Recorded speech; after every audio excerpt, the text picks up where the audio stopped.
আমার গল্প এরকম যে আমার এটা দেখে অনেকের মনে হয়েছে যে সে হয়তোবা রানীর মতো আসবে, কিন্তু সেও দেখি চাকরানির মতো আসলো।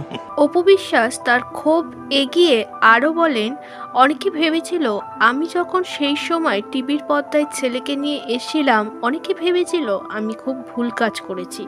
তবে সেই কাজটি পরবর্তীতে চাকরানির মতোই অনেকে করেছে। এভাবেই এবার নাম না করে বুবলিকে খোঁচা দিলেন টকশোতে এসে অপু বিশ্বাস। তবে পাল্টা উত্তরও পেলেন অপু বিশ্বাস। বুবলির কানে কথা পৌঁছেছে। নায়িকা বলেন, অনেকেই আমাকে নিয়ে সারা জায়গায় মন্তব্য করে বেড়ায়, তাদের তো খেয়ে দিয়ে কাজ নেই, কে চাকরানি কে রানী সেটা তো ভক্তরাই বলে দেয়। সে অনেক জায়গায় শুনেছে যে তার জায়গাটা কোথায়, আমার জায়গাটা কোথায়। ঢালিউড ছেড়ে এবার আসি টলিউডে। টলিউডের সুপারস্টার জিতের কথায়। বয়স সবে 12, সবই জগতে পা দিচ্ছে জিৎকন্যা। অভিনয় নয়, তবে কোন চমক দেখাবে নবান্না? মেয়েকে নিয়ে গর্বিত জিৎ। 12 বছরের নবান্না লিখে ফেলেছে আস্ত একটা গান, সুরও দিয়েছে, গেয়েছে সেই গান।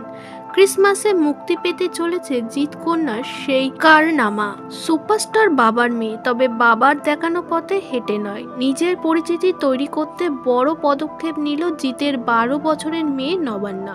গত সপ্তাহেই ছিল জিৎকন্যার জন্মদিন। বড়দিনের আগে বড় খবর দিলেন অভিনেতা। লিখে ফেলেছে একটি আস্ত গান, সেই গানই মুক্তি পেতে চলেছে ক্রিসমাসের দিন। আর এ খবরেই তোলপাড় হচ্ছে সোশ্যাল মিডিয়া।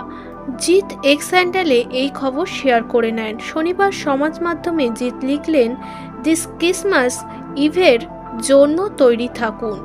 একটি সুন্দর গান তৈরি করেছে মাত্র 12 বছরের 2 মেয়ে, কন্যা ও কৃষা।